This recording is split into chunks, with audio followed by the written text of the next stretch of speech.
Bismillahirrahmanirrahim. Assalamualaikum warahmatullahi wabarakatuh. Perkenalkan, nama saya Ati Revinda Kaulusan dari program studi hukum ekonomi syariah kelas C1B. Di sini saya akan memaparkan materi tentang pedoman penulisan tugas akhir karya ilmiah. Bagian pertama, pengertian. Tugas akhir adalah tulisan atau karya ilmiah yang disusun untuk memperoleh gelar dalam jenjang akademik di perguruan tinggi. Skripsi adalah tulisan atau karya ilmiah yang dihasilkan melalui penelitian sesuai dengan prinsip dan kaidah metodologi ilmiah, serta berpedoman pada penulisan karya ilmiah yang berlaku untuk memperoleh gelar akademik sarjana. Bagian 2, proposal skripsi. Yang pertama, sampul depan proposal skripsi mencakup judul serta ungkapan skripsi diajukan untuk diseminarkan dalam sidang proposal skripsi dalam program studi sesuai dengan program studi Anda pada IAIN Manado. Kemudian di bawahnya logo IAIN Manado, nama penulis dengan menyebut NIM, di bawahnya ditulis tersusun dari mulai nama prodi, nama fakultas, dan Institut Agama Islam Negeri Manado. Tempat dan tahun pengajuan dengan menulis angka tahun Hijriah dan Masehi. Bagian 2, judul proposal skripsi bisa terdiri dari 2 unsur, yaitu judul utama dan anak judul. Jika judul proposal skripsi terdiri dari 2 unsur tersebut, maka judul utama diketik dengan menggunakan huruf Times New Roman 14, sedangkan anak judul diketik dengan menggunakan huruf Times New Roman 12. Semua unsur yang ada di dalam halaman diketik dengan 1 spasi. Logo IAIN Manado berukuran 4 cm. Batas tepi atas, tepi bawah, dan tepi kiri sampul berjarak 4 cm. Sedangkan batas tepi kanan sampul berjarak 3 cm. Latar belakang masalah. Pada bagian ini, penulis mengungkapkan sejarah dan latar belakang beserta berbagai persoalan yang berhubungan dengan masalah, baik secara teoritis normatif maupun empiris informatif, serta menjelaskan dan menekankan mengapa masalah tersebut perlu untuk diteliti. Selanjutnya, identifikasi dan batasan masalah. Pada bagian ini, penulis mengidentifikasi berbagai permasalahan yang muncul dalam narasi latar belakang yang memiliki keterkaitan dengan penelitian berdasarkan kemungkinan-kemungkinan yang diasumsikan, termasuk dalam cakupan penelitian. Kemudian dilakukan reduksi fokus kajian dengan melakukan pembatasan mengenai ruang lingkup permasalahan dalam rangka menetapkan batas-batas masalah secara jelas dan tegas, sehingga dapat diklarifikasi antara masalah yang dipilih dan masalah yang tidak dipilih dalam penelitian. Kalimat yang digunakan dalam bagian ini adalah kalimat deklaratif yang bersifat deskriptif problematik. Selanjutnya, rumusan masalah. Pada bagian ini berisi pertanyaan-pertanyaan secara eksplisit tentang masalah yang hendak dijawab dalam penelitian yang akan dilakukan. Kalimat yang digunakan dalam bagian ini adalah kalimat interrogatif. Selanjutnya, tujuan penelitian. Pada bagian ini memuat maksud dilakukannya penelitian dan dirujukan kepada masalah yang telah dibatasi dan atau yang telah dirumuskan. Tujuan penelitian adalah untuk menjawab masalah yang telah dirumuskan dalam rumusan masalah. Kegunaan penelitian. Pada bagian ini berisi penjelasan berkenaan nilai dan manfaat dari hasil penelitian, baik dari sisi teoritis maupun dari sisi praktis, baik untuk peneliti maupun institut. Definisi operasional. Pada bagian ini penulis menjelaskan pengertian tentang definisi-definisi dasar yang digunakan yang pada umumnya tercantum dalam narasi judul penelitian. Penelitian terdahulu yang relevan. Pada bagian ini diidentifikasi dan ditabulasi penelusuran terkait skripsi, tesis, disertasi maupun artikel yang dipublikasikan di jurnal terindeks atau bereputasi, dan hasil-hasil penelitian dengan tema yang sama atau mirip pada masa-masa sebelumnya hingga saat penulisan proposal. Berdasarkan pemetaan riset terdahulu, posisi penelitian yang akan dilakukan harus dijelaskan dengan melihat pada aspek permasalahan dan perbedaan. Kerangka teori. Pada bagian ini memuat keterangan tentang penyusunan sistematis teori-teori yang didukung permasalahan penelitian. Mode penelitian.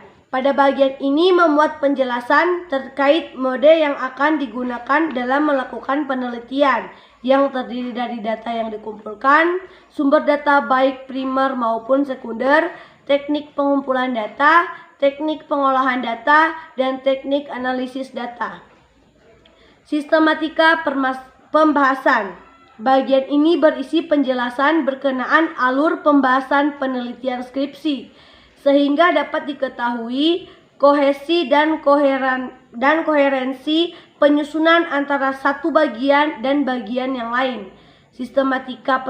Sistematika pembahasan memuat alur dan rangkaian penulisan bab per bab serta sub-babnya masing-masing secara ringkas. Daftar kepustakaan sementara. Bagian ini berisi daftar judul-judul karya maupun data-data lapangan seperti buku, jurnal, atau berita, baik media cetak maupun elektronik. Karena bersifat sementara, maka tidak menutup kemungkinan adanya tambahan sumber keperpustakaan atau boleh jadi pengurangan sumber yang telah tercantum dalam penelitian selanjutnya.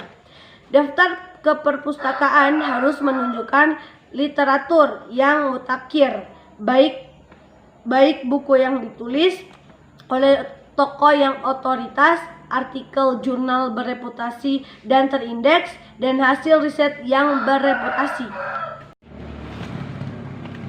Bagian 3 isi skripsi. Skripsi terdiri dari bagian depan, bagian substansi, dan bagian belakang. Bagian depan skripsi terdiri dari sampul depan, sampul dalam, pernyataan keaslian, persetujuan pembimbing skripsi, lembar pengesahan, pedoman transliterasi, moto jika diperlukan, abstrak dalam bahasa Indonesia dan bahasa asing, Inggris atau Arab, kata pengantar, daftar isi, daftar tabel, gambar, dan singkatan jika ada. Bagian substansi terdiri dari A. Pendahuluan yang pada prinsipnya sama dengan isi proposal skripsi nomor 1-9. Tetapi dikemungkinkan terjadi penyempurnaan sesuai dengan perkembangan penelitian atau perubahan dikarenakan adanya data atau tambahan literatur yang lebih mutakhir. B. Pokok bahasan sesuai jenis dan pendekatan penelitian, dan harus koheren dengan masalah-masalah yang dirumuskan di bagian pendahuluan. Pada bab 2 membahas tentang landasan teori, bab 3 disesuaikan dengan model penelitiannya. Jika penelitian keperpustakaan, maka pada bab 3 membahas tentang teori lanjutan. Adapun jika penelitian lapangan, maka pembahasannya mengenai metodologi penelitian. Bab selanjutnya adalah analisis atau hasil penelitian yang merupakan jawaban terhadap masalah-masalah yang telah dirumuskan dan didukung oleh data dan sekaligus analisis dengan menggunakan teori yang relevan. Dan C. Penutup yang berisi kesimpulan dan saran-saran atau rekomendasi. Bagian belakang terdiri dari daftar pusaka, glosarium jika ada, dan lampiran jika ada. Bagian 4, Bagian depan skripsi. Sampul depan skripsi berwarna disesuaikan dengan warna fakultas masing-masing. Mencakup judul skripsi, ungkapan. Skripsi diajukan untuk memenuhi sebagian syarat memperoleh gelar sarjana dalam program studi sesuaikan dengan prodi Anda. Pada IAIN Manado, kemudian di bawahnya logo IAIN Manado, nama penulis dengan menyebut NIM, di bawahnya ditulis tersusun dari mulai nama prodi, nama fakultas, dan Institut Agama Islam Negeri IAIN Manado. Tempat dan tahun pengajuan dengan menulis angka tahun. Selanjutnya, judul skripsi bisa terdiri dari dua unsur, yaitu judul utama dan anak judul.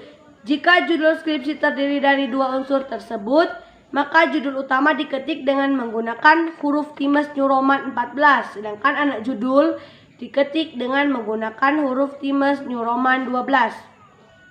Anak judul dalam kurung biasa diketik di bawah judul utama. Semua unsur yang ada di dalam halaman diketik dengan satu spasi. Jarak antara ungkapan skripsi dengan logo adalah 3 spasi, dan setelahnya juga demikian. Nama peneliti yang diawali dengan kata oleh dan seterusnya disesuaikan dengan contoh sampul simetris terlampir. Logo IAIN Manado berukuran diameter 3 cm. Batas tepi atas, tepi bawah, dan tepi kiri sampul berjarak 4 cm, sedangkan batas tepi kanan sampul berjarak 3 cm. Selanjutnya, unsur-unsur yang ada pada sampul dalam sama dengan unsur-unsur yang ada pada sampul depan.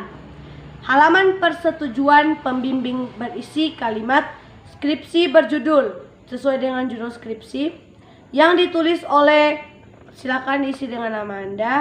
Ini telah disetujui pada tanggal, bulan, dan tahun. Kata oleh serta nama pembimbing. Halaman pengesahan penguji skripsi berisi kalimat skripsi berjudul sesuai dengan judul skripsi Anda yang ditulis oleh nama peneliti, telah diperbaiki sesuai dengan koreksi dan masukan tim penguji skripsi. Kemudian disebutkan nama-nama penguji, tertutup dan tanda tangan sebagai bukti persetujuan skripsi tersebut dapat diujikan dalam ujian terbuka. Halaman kata pengantar. Bagian ini berisi ucapan terima kasih kepada individu atau lembaga atas selesainya penulisan skripsi. Yang kelima, abstrak skripsi. Abstrak skripsi harus ditulis dalam bahasa Indonesia dan bahasa asing, Arab atau Inggris. Abstrak memuat sekurang-kurangnya latar belakang masalah, rumusan masalah, pendekatan, teori dan metode yang digunakan, dan hasil atau kesimpulan peneliti dalam satu paragraf. Abstrak skripsi tidak boleh lebih dari 250 kata dan hanya satu halaman dengan satu spasi. Kata kunci pada abstrak skripsi dengan jumlah 3-5. Bagian 6, pernyataan keaslian skripsi. Pernyataan keaslian berisi pernyataan penulis bahwa skripsi adalah hasil penelitian penulis sendiri yang harus ditandatangani oleh penulis di atas materai 6000. Bagian 8, nomor halaman. Halaman bagian depan skripsi menggunakan angka Romawi kecil seperti ini. Perhitungan dimulai dari halaman sampul dalam tetapi tidak diberi nomor. Halaman bab pendahuluan dan seterusnya diberi nomor dengan angka Latin seperti ini. Pada halaman judul bab, nomor halaman tidak dicantumkan, tetapi tetap dihitung. Nomor halaman ditulis di bagian kanan atas.